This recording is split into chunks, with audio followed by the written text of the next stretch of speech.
Bienvenidos sean todos a este espacio que tratamos de conocer a nuestros invitados especiales, a corazón abierto. El día de hoy nos encontramos con César Dockweiler para conocer un poco más sobre él y sobre sus propuestas actuales. ¿Cómo estás, César? Buenos días. Gabriel, ¿cómo estás? Muy buenos días, un gusto saludar a todos y estar aquí en tu programa Otra Voz. Bueno, es un gusto para nosotros y nosotros empezamos siempre con una pregunta. ¿Quién es César Dockweiler? Bueno, podría hablar muchísimo de César Dockweiler, pero yo prefería referirme quizás a las cosas que mucha gente no conoce. César Dockweiler tuvo una infancia muy complicada, compleja, y creo que eso me dio el cimiento de lo que hoy soy y quiero hacer también.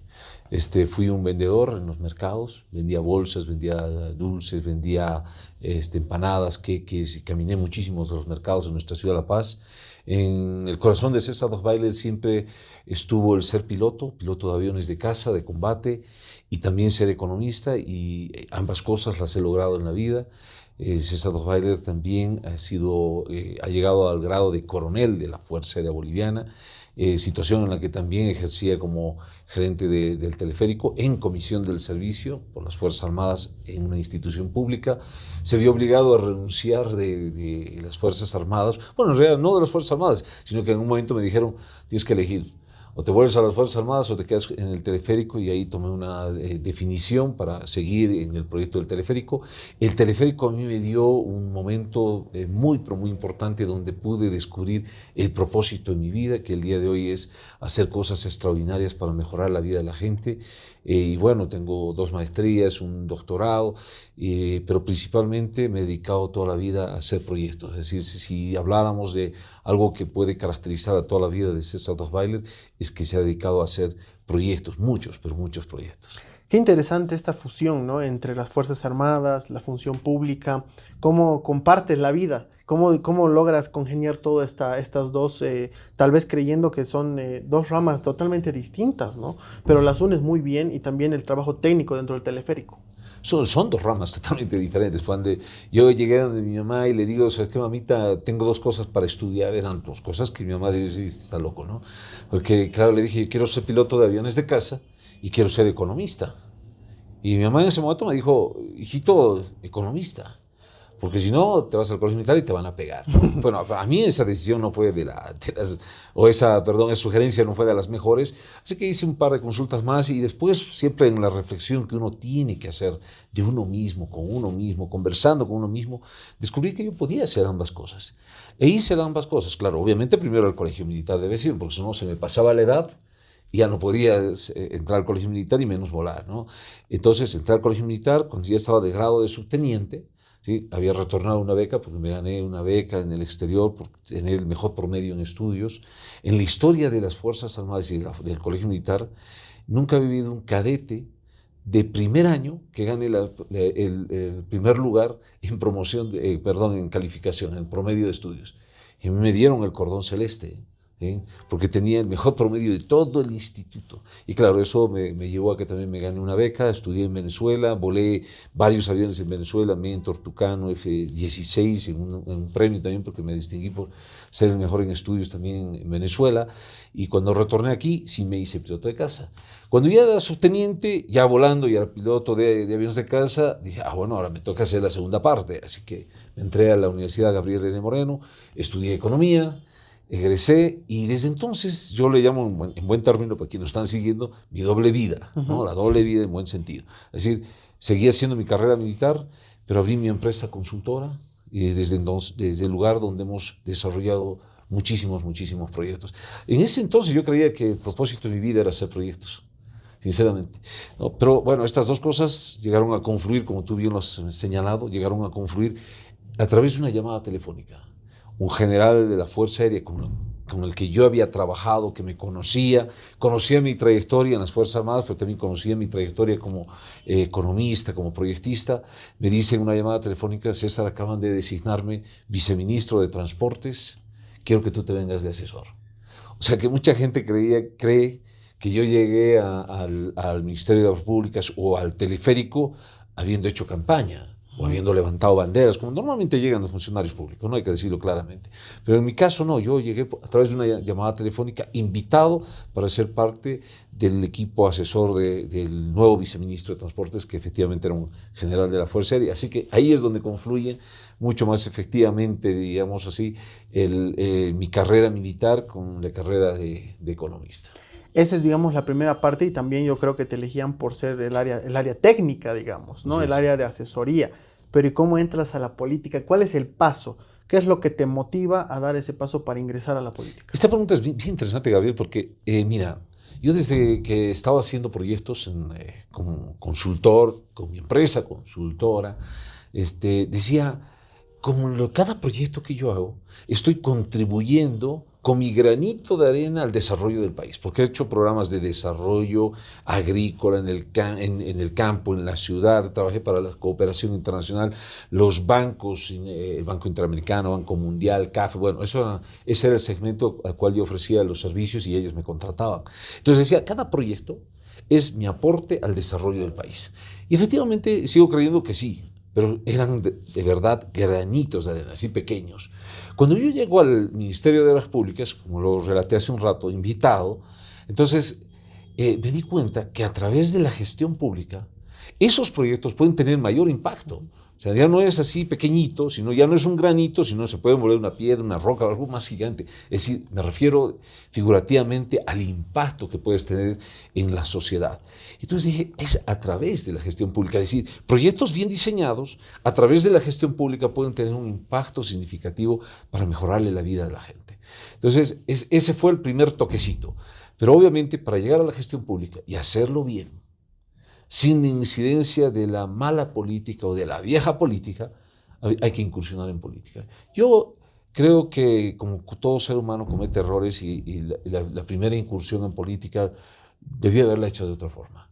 ¿Cierto? Debía haber hecho desde otras instancias, debía haber hecho conformando un equipo propio, debía haberlo hecho considerando a la sociedad y sus demandas como sociedad, pero no, como yo era totalmente nuevo y no tenía conocimiento respecto a cómo se hacía la gestión política para llegar a la gestión pública, entonces incursioné en una primera instancia que no dieron los mejores resultados desde el punto de vista del voto, del porcentaje que se necesitaba, pero para mí sí fue una estupenda lección, un estupendo aprendizaje, porque saqué muchísimas experiencias de ellas y a razón de todas estas experiencias, reconociendo los errores cometidos, hoy hemos encarado un proyecto alejado de toda la vieja política, es decir, alejados del MAS, pero no solamente del MAS, sino alejados de todos, porque no estamos haciendo lo que tradicionalmente hacen los políticos, ¿no? Salen de un partido de un color y cruzan la calle y se meten en otro partido, y si no les gusta cambian de color y se cambian de camiseta, pero no sé. Que en realidad eso también momento, decepciona a la población en general. totalmente.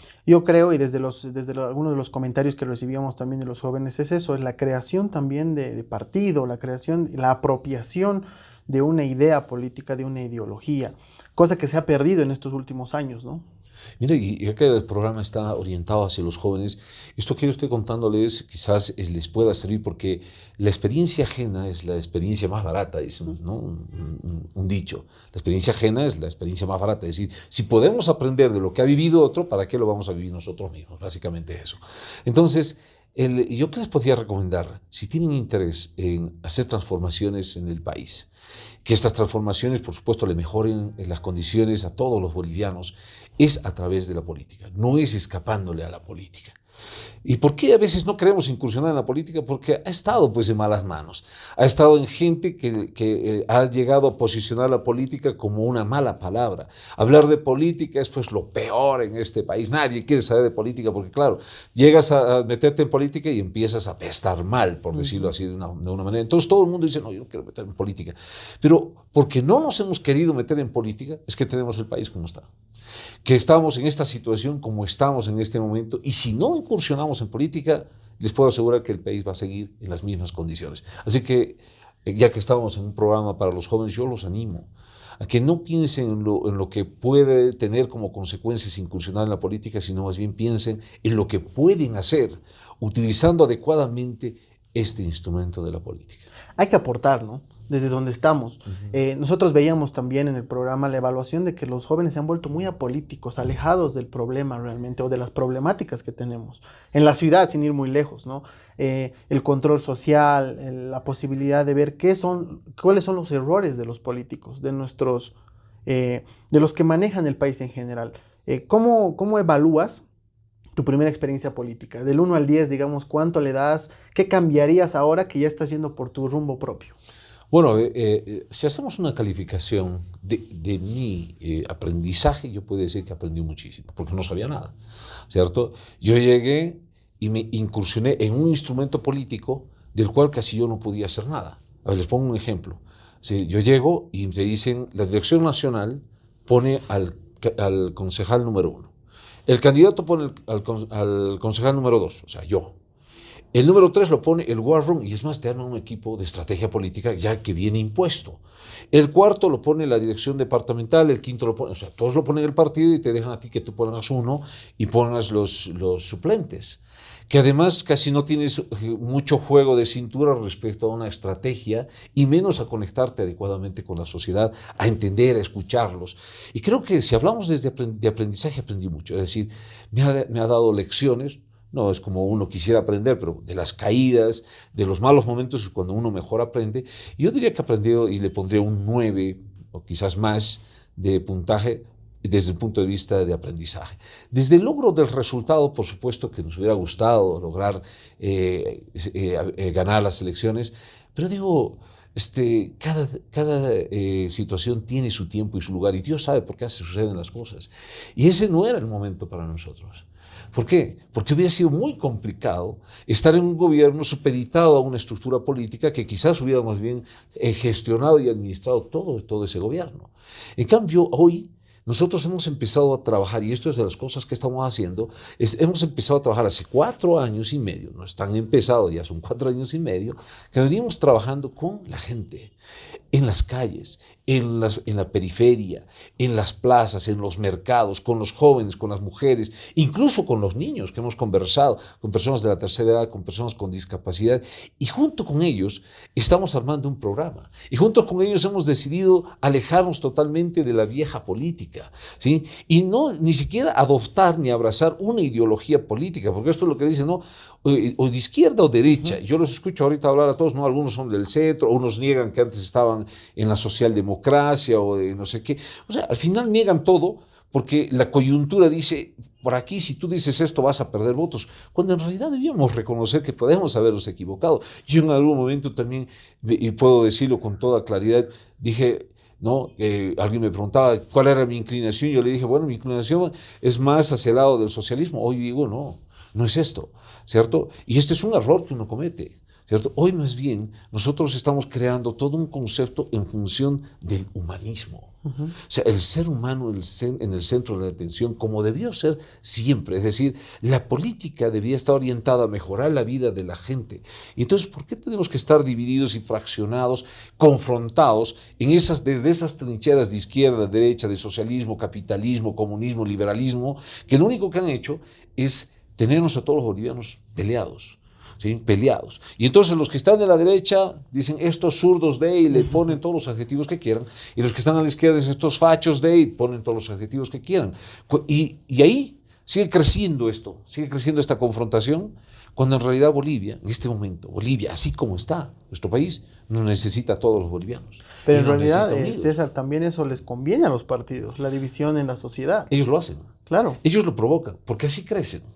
¿Sí? Es decir, de la confrontación, del odio, de la bronca, de estos discursos que los meten a través incluso de troles y perfiles que ni siquiera existen, empiezan a crecer, y esa es su forma de crecer. Pero si hacemos una estimación, ¿sí? Yo hago una estimación, ¿no? Sin ninguna base, por supuesto, de estudios científicos, pero yo puedo creer que del extremo izquierdo, así, de estos radicales que no van a cambiar por nada del mundo, debe haber un 10%. Y del otro extremo de la derecha, que tampoco van a cambiar por nada del mundo, debe haber otro 10%. Esos 10 y 10 hacen que todos los bolivianos estemos confrontados. ¿Qué tal si los aislamos, les cortamos la conexión respecto a la forma de pensar de la mayoría de los bolivianos. Y el otro 80% empezamos a trabajar por el país, no pensando en qué posición o qué trinchera en qué trinchera nos vamos a meter, sino pensando en el país. ¿Y qué tal si le declaramos la guerra a 4 enemigos? No somos los bolivianos los enemigos, sino a 4 enemigos. Y yo les planteo los 4 enemigos, a quienes debíamos darles la guerra durísima: la desigualdad, la pobreza, la injusticia y la corrupción.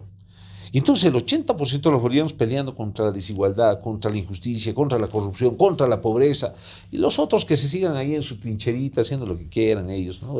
Al final van a intentar crecer desde ahí, pero cuando Bolivia empiece a enfocarse respecto a sus verdaderos problemas, respecto a sus verdaderos enemigos, y se enfoque hacia una visión de desarrollo, este país va a cambiar. ¿Pero crees que se puede hacer política sin estar involucrado a la vieja política, los viejos políticos? Nosotros lo queremos hacer.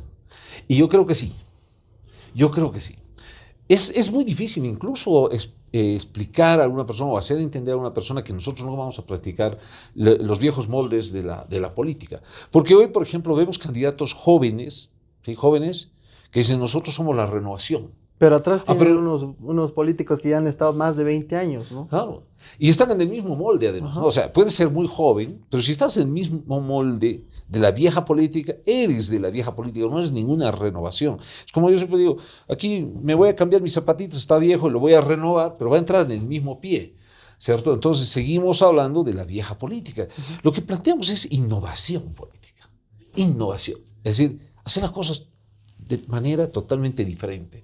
Y entonces una de las innovaciones es que tú no puedes entrar en estas categorías: izquierda a este lado, derecha a este lado, centro a este lado. Y dice: ¿dónde calificas tú? Y dice: no calificamos aquí, estamos fuera de esta escala, ¿no? Y algún periodista de Oriente me preguntaba esto, fíjate, me decía: no hay otra escala. Decía: no hay otra escala. O eres de izquierda, o eres de derecha, o eres de centro, pero no me puedes decir que no eres. Y yo le digo, y le pongo este ejemplo, y se los pongo a todos los que nos siguen en el programa: ¿qué tal si hacemos la escala de los enfermos? Aquí están los enfermos que necesitan una cirugía. Aquí están los enfermos con cáncer terminal. Y aquí están los enfermos que con un Refrianex se van a curar. Pero todos son enfermos. Y tú estás sano, Gabriel, por ejemplo. O estás sano aquí, quien nos está guiando en este programa, ¿cierto? ¿Dónde lo clasificamos aquí? Nos dicen: no me clasifiques, yo no estoy en la clasificación de los enfermos, yo estoy sano. Es lo mismo. En el caso de innovación, nosotros no clasificamos aquí. Y te lo pongo de otra manera. Mira, nosotros como ciudad humana estamos trabajando colocando la vida en el centro de la atención, en el propósito de la política. Y entonces nos respondemos 2 preguntas: ¿cómo cuidar la vida y cómo mejorar la vida de todos? ¿Esto qué significa? ¿Cómo le cuidamos la vida al pobre y al rico?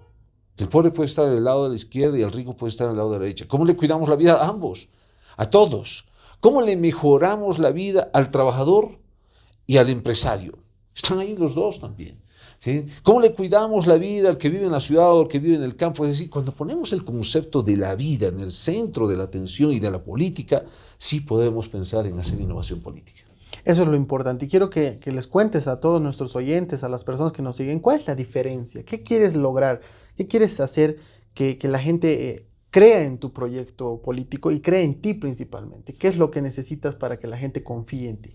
Yo creo que más allá de que vayan a creer en una persona, porque a veces las personas pueden llegar a decepcionar a muchas personas, como mucha gente se ha decepcionado cuando ha seguido a uno o a otro y a otra persona. Así que más allá de que nosotros les pidamos que crean en una persona, lo primero que les pedimos es que crean en sí mismos, ¿sí? Que crean en sí mismos. Este es el factor fundamental. El momento en que cada uno de los bolivianos crea en su propio potencial, ya hemos dado un paso significativo en el desarrollo de este país. Segundo, que debemos creer en el enorme potencial que tiene este país. Y su principal potencial, debo decirlo con muchísima claridad, no está en el litio, no está en el hierro, no está en el oro ni en las tierras raras. ¿Sabes dónde está? Está en nuestra gente, en los bolivianos, en todos los bolivianos. Ahí está el principal potencial, principalmente en nuestros jóvenes y señoritas. Ahí está el principal potencial en quienes debemos trabajar. Entonces, si todos creemos en nosotros mismos y creemos en el verdadero potencial, que es su propia gente, en conjunto podemos empezar a construir un proceso que haga esas transformaciones que nuestro país necesita. Así que mi sugerencia es, no necesariamente necesitamos creer en una persona, pero lo primero creemos en nosotros mismos, creamos en el potencial de nuestro país. Sí tenemos que trabajar un proyecto, orientarnos, enfocarnos, desarrollar una visión de desarrollo y en base a eso sí vamos a poder salir adelante. Es un tema interesante porque en este último tiempo hemos visto mucho caudillismo, ¿no? Así es. Nos aferramos a una persona creyendo que ese es el cambio real y al final no nos damos cuenta que todos los bolivianos hacemos la patria y hacemos la política también, ¿no? A veces no tenemos la idea muy clara y nos aferramos a una idea política y a veces ya la idea va muriendo y también va muriendo el entusiasmo de las personas, ¿no? Y esto es un problema que se lo puede resolver muy fácilmente y que nosotros lo estamos planteando. ¿Sabes cómo? Que primero hay que entender que el mundo da vueltas, que eventualmente alguien puede estar arriba porque tienen alguien que dirigir, pero eventualmente ese también va a estar abajo. Y si manejamos el verdadero concepto de lealtad, que el verdadero concepto de lealtad no es que los de abajo le deben lealtad a los de arriba, sino más bien al revés. El que eventualmente está arriba les debe lealtad a los de abajo porque ahí se sustentan los verdaderos liderazgos. Entonces, eventualmente, tocará estar alguien que estaba abajo aquí arriba y le debe lealtad también a los demás. Por tanto, lo que estamos construyendo es un instrumento que tiene que darle la oportunidad a todos. Tiene que ser meritorio. Que la gente trabaje, que se esfuerce, que esos liderazgos emerjan y que, por supuesto, quienes eventualmente nos tocó estar primero ahí arriba, por decirlo así, tenemos que estar conscientes que los cargos públicos tienen fecha de expiración, de caducidad. El primer día hay que estar conscientes que eso se va a acabar y que no tenemos que obligar ni a través de la Constitución, tocándole la Constitución, ni a través de referéndum, ni a través de los pactos, ni nada por el estilo a nivel internacional, a volver a provocar los daños que le hemos provocado a este país intentando darle continuidad a un gobernante cuando en realidad en Bolivia hay miles y miles y miles de personas que tienen el mismo potencial, la misma capacidad y creo que también las mismas ganas de poder hacer las cosas. Pero cuando hacemos estos cambios y damos oportunidades a otros, yo puedo asegurar de que también hay un refrescamiento natural en la política y eso permite que podamos seguir dándole oxigenación a todos los procesos de construcción que necesita nuestro país. Ahora, César, quiero que nos cuentes un poco el tema de cuán difícil es lograr la personería en nuestro país. A ver, hemos visto en tus redes sociales también, estaba un poco ahí ojeando, he visto que tienes algunos problemas con el tema del tribunal. No es fácil tener un partido en Bolivia, ¿no? Mira, depende. Y lo voy a poner así bien claro. Hoy día estaba en una conferencia de prensa y manifestaba mi indignación, mi impotencia, mi molestia, mi rabia, mi preocupación. Porque, ¿sabes? Hay partidos políticos que hoy existen que yo no los he visto en las calles. No los he visto en las calles.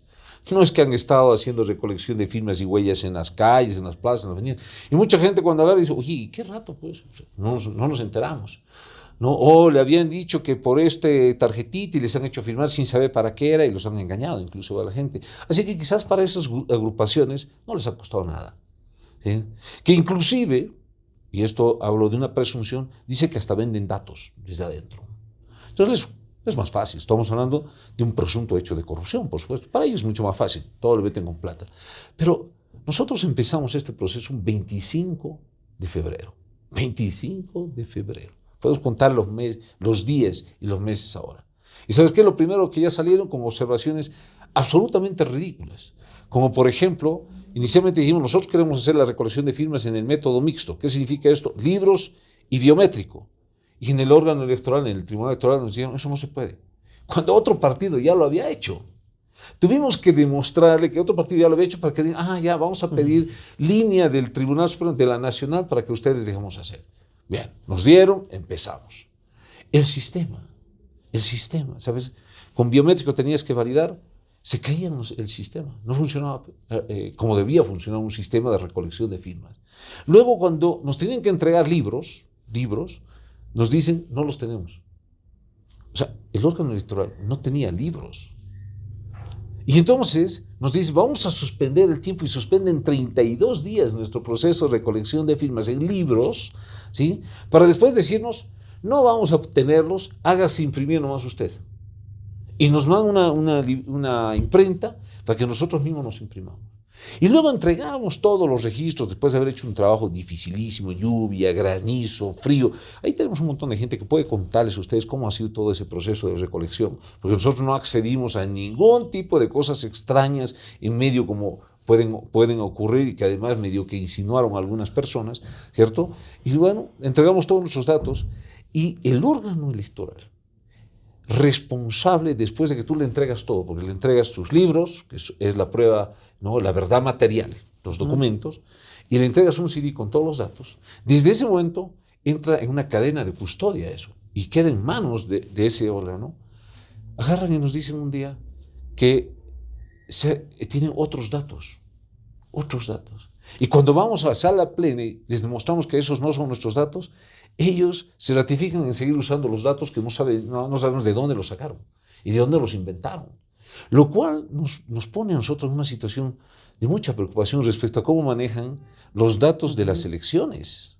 Yo esta mañana lo decía, oye, si un órgano electoral usa otros datos que no son lo que nosotros le hemos dado, entonces también puede usar en las elecciones otros datos que no son los que corresponden a los recintos electorales ni correspondan a las mesas de elecciones. Y además todavía ni siquiera te responden, no te dan tu información y pasa más de un mes. El reglamento dice, ustedes señores tienen que darle el informe a la agrupación solicitante en un mes. Eso se cumplió el 13 de julio. No el 13 de agosto, el 13 de julio, hace 30 días atrás, 13 de julio, se cumplió. ¿Y saben qué hicieron ellos para supuestamente lavarse las manos? Se salieron al margen de su reglamento y se inventaron un procedimiento donde suspenden la revisión. O sea, es terrible. Yo diría que debe ser de las cosas más difíciles. Sacaron una personería para una agrupación política, para una fundación y para una empresa. ¿No? Mucha traba, ¿no? Y muchas trabas. Y para cerrar, creo que los de las empresas son los que más sufren después con impuestos nacionales.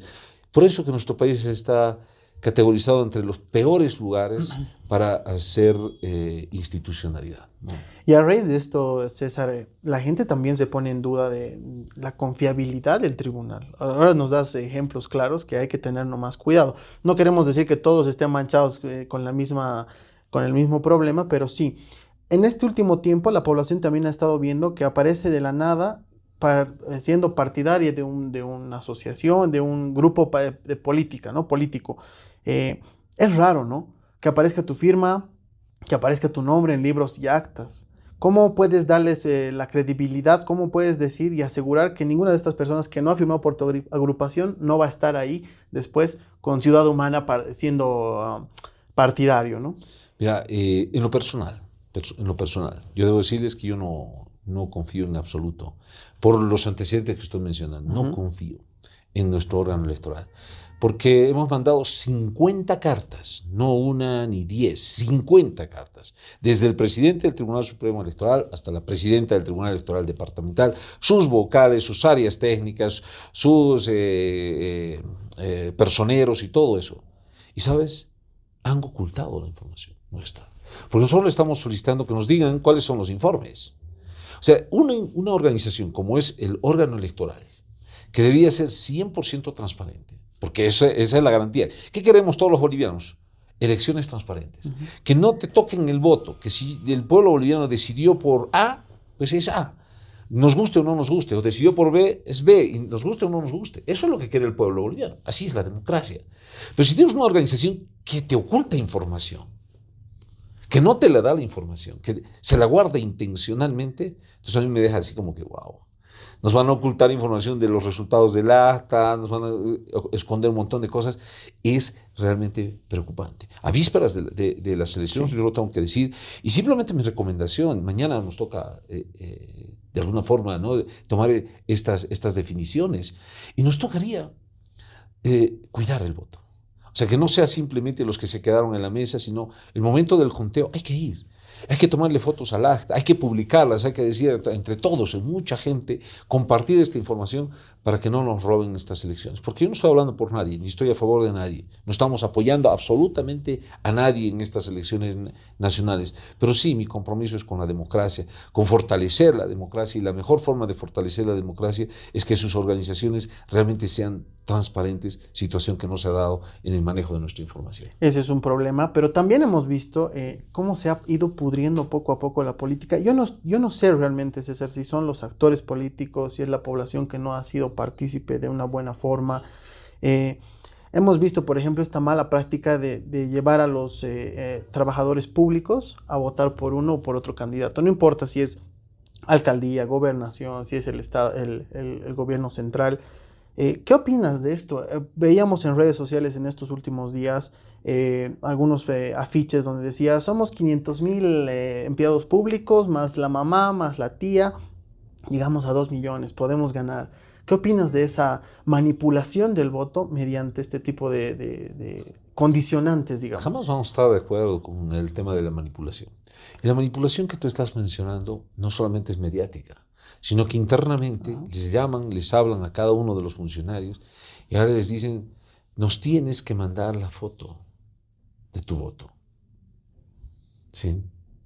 Y ahora seguramente le están diciendo, tienes que mandar la foto de 1, de 2 y de 3, ¿cierto? Es decir, de alguna manera los están presionando. Y esto, como bolivianos, debíamos estar conscientes. Yo sé que a veces cuesta conseguir trabajo. Yo sé que a veces es difícil y queremos resguardar nuestro trabajito y aparentemente nos están garantizando que si nosotros le mandamos justamente esas marcaciones en las boletas, nos vamos a asegurar nuestro trabajo. Pero ¿por qué no pensamos no solamente en nuestro trabajo, sino pensemos esta vez en Bolivia?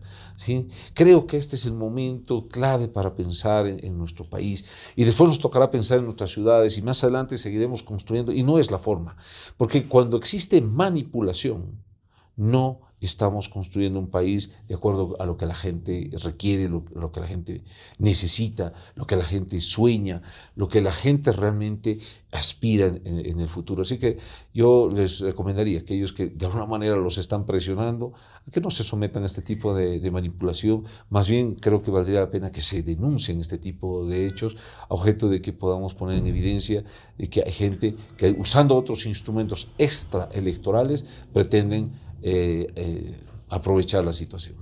Ahora creo que hablemos de La Paz. Yo creo que es una ciudad encantadora. Creo que nos destacamos por muchas cosas. Hablábamos antes de empezar el programa de las trancaderas, del comercio. Eso hace única La Paz. Pero también tenemos muchos problemas. ¿Cuáles identificas? ¿Qué problemas identificas centrales que sufre nuestra ciudad? Mira, yo coincido contigo. La ciudad de La Paz es maravillosa. Es una ciudad sensacional, espectacular, fantástica.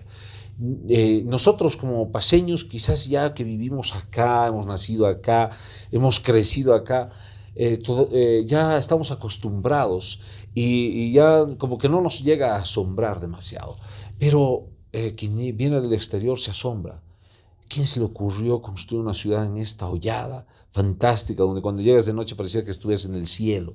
¿Sí? Es una ciudad donde tú vives de cultura, caminas con la cultura, tienes una riqueza extraordinaria, sus paisajes son sensacionales, hermosos, sí, un potencial infinito tiene la ciudad de La Paz. Lamentablemente, sus gobernantes, no me refiero al último gobernante nada más, me refiero a varios en el pasado, no supieron definir una visión de desarrollo para nuestra ciudad La Paz. Y lo que ocurrió es que, siendo la ciudad más importante de Bolivia, la ciudad más competitiva de Bolivia, la ciudad que daba ejemplo a otras ciudades de Bolivia, el día de hoy ha ido cayendo de sitial y ya no se encuentra ni en el segundo ni en el tercer lugar. Estamos peleando el cuarto lugar en diferentes categorías. Yo creo que lo primero que hay que hacer es definir una visión de desarrollo en función de sus ventajas comparativas y competitivas, en función de su vocación productiva, para que nuevamente La Paz pueda reflotar. Esto es importante para que no se nos vaya nuestra gente, para que no se vaya ese talento que tenemos, porque al irse el talento, seguimos en esa continuidad para el declive de nuestra ciudad. Luego la ciudad de La Paz ha sido construida en un lugar con muchísimos, pero muchísimos riesgos. Más de 360 ríos subterráneos, zonas con deslizamiento activo y una serie de cosas que no le han hecho mantenimiento. ¿Qué significa eso? Que estamos en riesgo. Y uno de los elementos que sí tenemos que hacer es darle seguridad a todos los paseños, a todos los que viven en esta ciudad, a los que han nacido en esta ciudad y a los que nos visitan. Tenemos que darles seguridad. Por tanto, esa es una de las prioridades. Hay que trabajar, no con pinturita, no poniéndole pinturita ni maquillaje a cualquier lado, sino haciendo lo estructural, lo que realmente se necesita.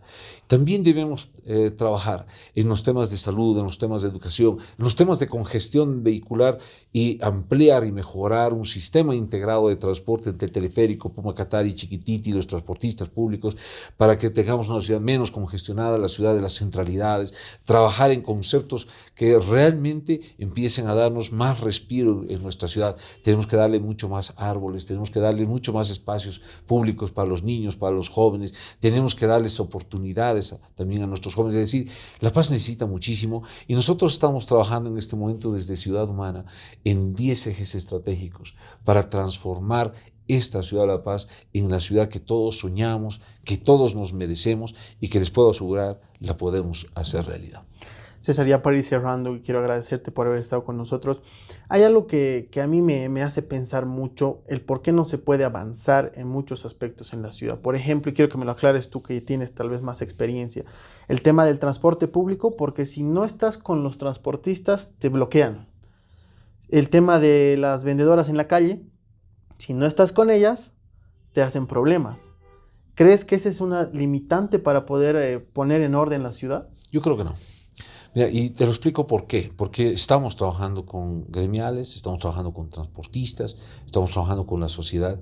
Y al principio, por supuesto, nadie quiere que cambie su statu quo. Están sentados en su cómodo sillón y todos estamos ahí, no nos queremos mover.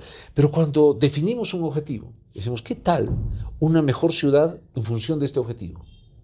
Y todos consensuamos en función de ese objetivo. Los mismos compañeros transportistas entienden de la importancia del reordenamiento del transporte. Los mismos compañeros transportistas entienden sobre la importancia de tener paradas, de tener un servicio de calidad, de tener un servicio que nos dé condiciones de seguridad. Es decir, sí se puede, pero en función de objetivos que hayan sido realmente consensuados y que todos los hayamos adoptado. Lo mismo ocurre con nuestras compañeras gremiales, comerciantes, que cuando se define un objetivo claro con ellas mismas, se puede construir un reordenamiento también del sector gremial para tener nuestras aceras más expeditas, a nuestros comerciantes ubicados donde tienen que estar, trabajando en condiciones dignas, vendiendo en condiciones dignas, pero también quien compre esté en condiciones dignas. Y así te puedo dar infinidad de ejemplos. Lo importante es que podamos construir una visión participativa. Y eso hemos empezado a hacerlo a través de los foros por el desarrollo. Hemos llegado a la 5ª versión del Foro para el Desarrollo. Este año vamos a hacer 40 trabajos participativos más con la sociedad en función de definir visiones, pero no es una visión de César Dos Baile, es decir, César Dos Baile dice que esto debía ser, sino escuchando a la sociedad, a la gente, ellos mismos deciden esto es lo que debíamos hacer de la ciudad. Y cuando ellos lo han definido, se apropian.